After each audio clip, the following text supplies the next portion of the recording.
UPSC के अभ्यर्थियों के लिए खुशखबरी है।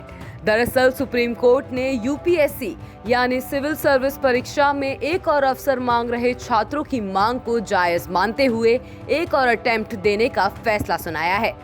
आपको पहले तो ये बता दें कि सरकार ने पिछले महीने कोर्ट में हलफनामा दायर किया था कि वो छात्रों को अतिरिक्त अटेम्प्ट देने के पक्ष में नहीं है, लेकिन सुप्रीम कोर्ट ने अब केवल एक बार के रिलैक्सेशन के तौर पर छात्रों को अतिरिक्त अटेम्प्ट देने का मौका दे दिया है।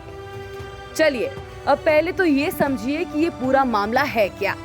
दरअसल 2020 में हुई यूपीएससी सिविल सेवा परीक्षा में कई उम्मीदवार देशव्यापी लॉकडाउन के कारण शामिल नहीं हो सके थे। इसमें ऐसे भी उम्मीदवार थे जो अपना लास्ट अटेम्प्ट देने वाले थे। जिन उम्मीदवारों की आयु अधिकतम आयु सीमा तक पहुंच गई है और उनका आखिरी अटेम्प्ट 2020 की परीक्षा में मिस हो गया, उन्होंने आयोग से एक अतिरिक्त अटेम्प्ट की मांग की। आयोग ने छात्रों को अतिरिक्त मौका देने से मना कर दिया था, जिसके बाद मामला अदालत में पहुंचा था। यूपीएससी की सिविल सेवा प्रारंभिक परीक्षा 2020 का आयोजन 4 अक्टूबर 2020 को किया गया था। 4 अक्टूबर 2020 को सिविल सेवा प्रारंभिक परीक्षा देने वाले अभ्यर्थियों में से 100 से ज्यादा अभ्यर्थी ऐसे थे जिनका ये आखिरी अटेम्प्ट था।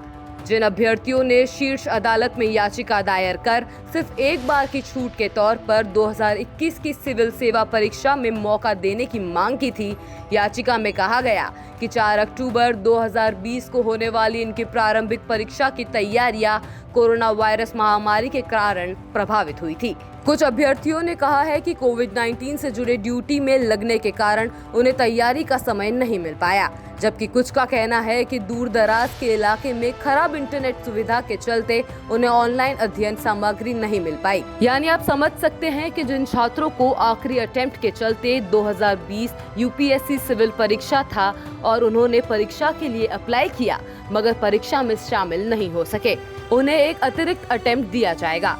कोर्ट ने कहा है कि ये सिर्फ एक बार का रिलैक्सेशन है।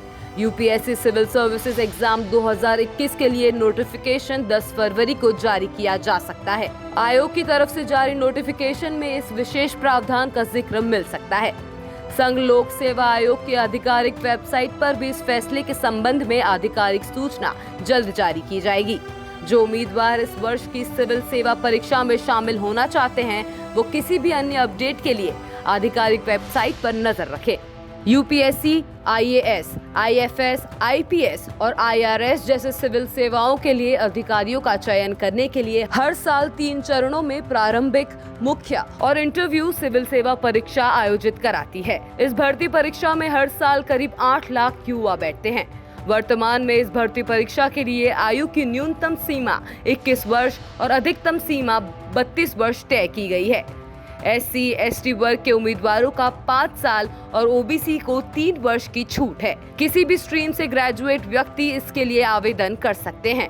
ब्यूरो रिपोर्ट, बिहार तक।